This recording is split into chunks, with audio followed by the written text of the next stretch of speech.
जय हिंद, वंदे मातरम। भाइयों बहनों, एक बार फिर से स्वागत है आपका ब्रेकिंग न्यूज अपडेट्स में। तो दोस्तों, आज की बड़ी और खास खबरें निकलकर सामने आ चुकी हैं। हम एक एक करके आपको सभी महत्वपूर्ण खबरों की जानकारी देंगे, लेकिन दोस्तों उससे पहले आपको बता दें कि देश में हाथरस कांड को लेकर जबरदस्त गुस्सा है। लोग सरकार और प्रशासन की लापरवाही के साथ साथ पुलिस अधिकारियों के रवैये पर भी बेहद नाराज हैं। इसी बीच कुछ राजनीतिक दल भी उस बच्ची की लाश पर बड़ी ही बेशर्मी के साथ अपनी रोटियां सेकने पर उतारू हैं। सभी पार्टियां और मीडिया कर्मी अपने अपने तरीके से मामले को लेकर अपने विचार रख रहे हैं। तो क्या है ये पूरा मामला, इसके बारे में हम आपको सारी अपडेट देंगे, लेकिन उससे पहले नजर डाल लेते हैं आज की 15 बड़ी खबरों पर। तो चलिए पहली बड़ी खबर की बात कर लें तो हाथरस में मिली मीडिया को एंट्री। सीएम ने कहा मीडिया को न रोका जाए। जी आपको बता दें, हाथरस में मीडिया को पीड़ित परिवार से बात करने की इजाजत मिल चुकी है। मुख्यमंत्री योगी आदित्यनाथ ने सूचना और गृह विभाग के अधिकारियों के साथ बैठक के दौरान ये निर्देश जारी किए। उन्होंने कहा कि हाथरस में मीडिया को जाने की इजाजत दे दी जाए। बता दें, मुख्यमंत्री योगी आदित्यनाथ ने आज इस मामले में सूचना और गृह विभाग के साथ बैठक की। बैठक के दौरान ही मुख्यमंत्री ने ये निर्देश जारी कर दिए। उन्होंने बैठक के बीच में ही कहा कि हाथरस में मीडिया को जाने से न रोका जाए। और अगली बड़ी खबर की बात कर लें तो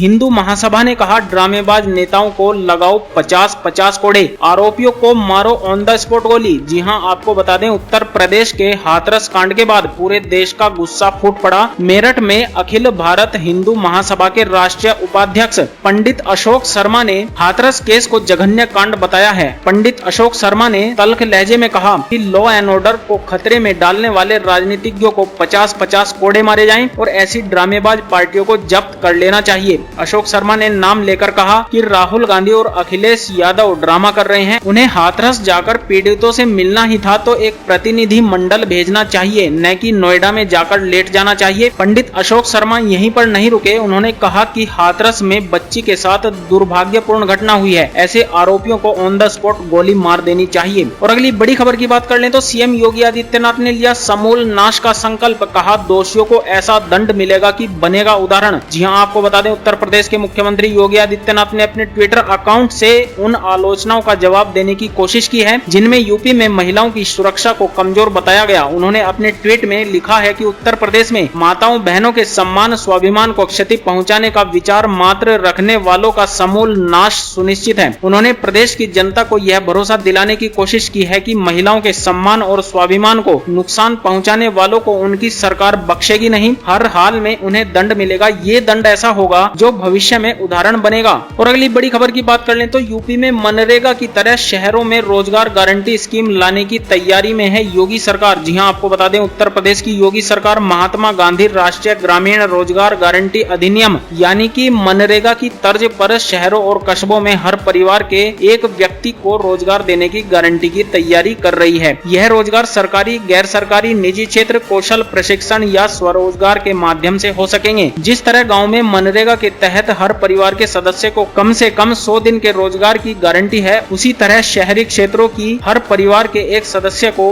रोजगार के कानूनी अधिकार देने की तैयारी चल रही है। और अगली बड़ी खबर की बात कर लें तो बम्पर भर्तियों की तैयारी में है योगी सरकार। जी हां, आपको बता दें, उत्तर प्रदेश में रोजगार को लेकर मुख्यमंत्री लगातार घोषणाएं कर रहे हैं। प्रदेश में सरकारी भर्ती के तौर तरीकों में बड़ा बदलाव लाने की तैयारी के बीच मुख्यमंत्री योगी आदित्यनाथ ने युवाओं को रोजगार देने के लिए भर्तियों को तेजी से आगे बढ़ाने का निर्देश दिया है। उन्होंने विभिन्न विभागों से खाली पदों का ब्यौरा मांगा है। कोरोना आपदा के कारण गहराए रोजगार के संकट के बीच मुख्यमंत्री योगी आदित्यनाथ ने राज्य सरकार के सभी विभागों में रिक्त पदों पर 3 महीने में भर्ती प्रक्रिया शुरू करने का निर्देश दे दिया है। यह प्रक्रिया पूरी करने के बाद चयनित अभ्यर्थियों को अगले 6 महीने में नियुक्ति पत्र थमाने को भी कहा गया है। और अगली बड़ी खबर की बात कर लें तो हाथरस कांड और किसान बिल को लेकर समाजवादी पार्टी का प्रदर्शन। जी हां, आपको बता दें, हाथरस कांड और किसान बिल को लेकर समाजवादी पार्टी ने शुक्रवार को गांधी जयंती के मौके पर लखनऊ में पैदल मार्च निकाला। पार्टी नेताओं का लक्ष्य था कि वो हजरतगंज स्थित गांधी प्रतिमा पर जाकर मौन व्रत रखेंगे और सत्याग्रह करेंगे। विरोध प्रदर्शन को देखते हुए मुख्यमंत्री चौराहे पर भारी संख्या में फोर्स तैनात की गई। वहीं प्रदर्शन की आशंका को देखते हुए विक्रमादित्य मार्ग बंद कर दिया गया। इसी दौरान राजभवन जाने वाली सड़क भी बंद करा दी गई। सपा के सभी एमएलए और एमएलसी पार्टी कार्यालय पर जुटे और पैदल मार्च शुरू कर दिया। इस दौरान राजभवन चौराहे पर उन्हें पुलिस ने रोक दिया। इस दौरान नेता विपक्ष राम गोविंद चौधरी और प्रदेश अध्यक्ष नरेश उत्तम पटेल की काफी देर तक पुलिस से नोकझोंक भी होती रही। और अगली बड़ी खबर की बात कर लें तो कोविड-19 पर बड़ी खबर, आम लोगों को 2020 के पहले कोरोना की प्रभावी वैक्सीन मिलना होगा मुश्किल। जी हां, आपको बता दें कोरोना वैक्सीन के टीके को लेकर दुनिया भर में इंतजार हो रहा है। कोरोना के असर को खत्म करने वाली वैक्सीन बनाने में दुनिया भर की करीब 150 कंपनियां लगी हुई हैं। कई ने तो इसके पहले फेज से तीसरे फेज तक के सफल ट्रायल का भी दावा कर दिया है। लेकिन इसी बीच एक नई रिपोर्ट आम लोगों की चिंता बढ़ाने वाली है। टीका डेवलपमेंट के क्षेत्र में काम करने वाले एक्सपर्ट के अनुसार 2021 के खत्म होने से पहले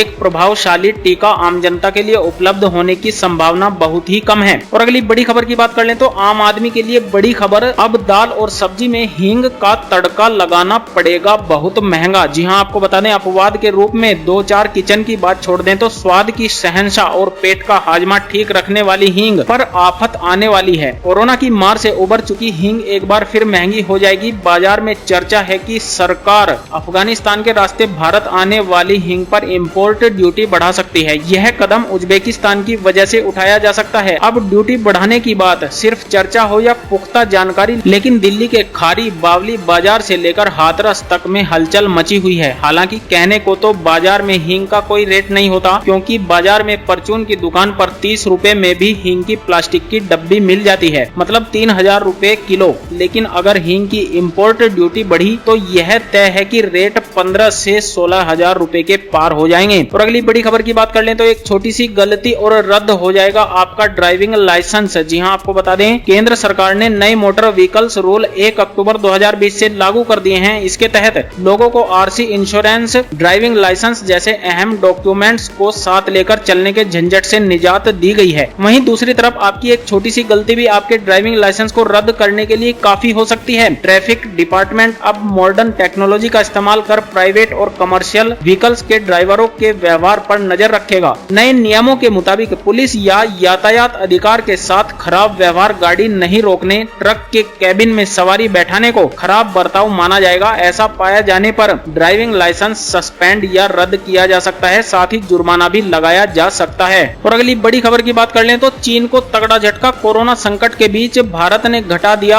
आयात। जी हां, आपको बता दें लद्दाख सीमा विवाद को लेकर बनी टकराव की स्थिति के बीच भारत चीन को आर्थिक समेत हर मोर्चे पर तगड़ा जवाब दे रहा है। इसी कड़ी में भारत ने कोरोना काल में भी चीन से 24.51% आयात घटा दिया है। अप्रैल सितंबर 2020 के दौरान भारत ने चीन से $27,377 मिलियन का ही आयात किया है। पिछले साल की इसी अवधि में भारत ने चीन से $36,267 मिलियन मूल्य के सामान का आयात किया था। और अगली बड़ी खबर की बात कर लें तो 6 सरकारी बैंकों पर लागू नहीं होंगे आरबीआई के ये नियम, किया लिस्ट के बाहर। अब क्या होगा ग्राहकों का? जी हां, आपको बता दें आरबीआई यानी भारतीय रिजर्व बैंक ने ओरिएंटल बैंक ऑफ कॉमर्स और इलाहाबाद बैंक समेत 6 सरकारी बैंकों को आरबीआई अधिनियम की दूसरी अनुसूची से बाहर कर दिया है। इसका मतलब साफ है कि अब इन बैंकों पर आरबीआई के नियम लागू नहीं होंगे। दरअसल इन बैंकों का अन्य बैंकों के साथ विलय हो गया है, इसलिए इन बैंकों के नाम को हटा दिया गया है। इन 6 बैंकों में सिंडिकेट बैंक,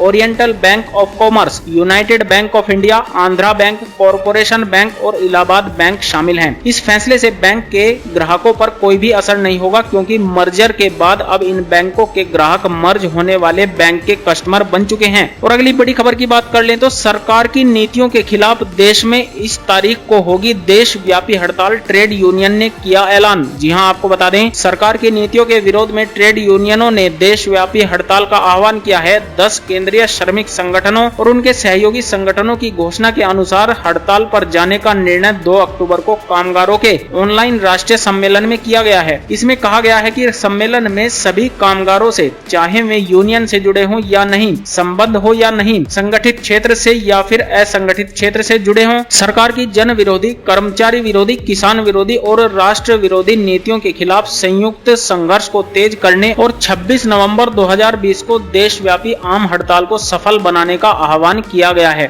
और अगली बड़ी खबर की बात कर लें तो आत्मनिर्भर भारत की सफलता के लिए पीएम मोदी ने वैज्ञानिकों का मांगा सहयोग। जी हां, आपको बता दें प्रधानमंत्री नरेंद्र मोदी ने शुक्रवार को विश्व भारतीय वैज्ञानिक शिखर सम्मेलन को संबोधित किया। वीडियो कॉन्फ्रेंसिंग के जरिए संबोधित करते हुए पीएम मोदी ने देश के युवाओं में विज्ञान के प्रति रुचि विकसित करने पर बल दिया। प्रधानमंत्री मोदी ने उन वैज्ञानिकों को धन्यवाद दिया जिन्होंने अपने उपयोगी सुझाव और विचार पेश किए। पीएम मोदी ने इस दौरान आत्मनिर्भर भारत अभियान की सफलता के लिए वैज्ञानिकों का सहयोग मांगा। उन्होंने कहा, आत्मनिर्भर भारत के स्पष्ट आह्वान में वैश्विक कल्याण की दृष्टि शामिल है। इस सपने को साकार करने के लिए आप सभी वैज्ञानिकों को आमंत्रित करता हूं, आपका समर्थन चाहता हूं।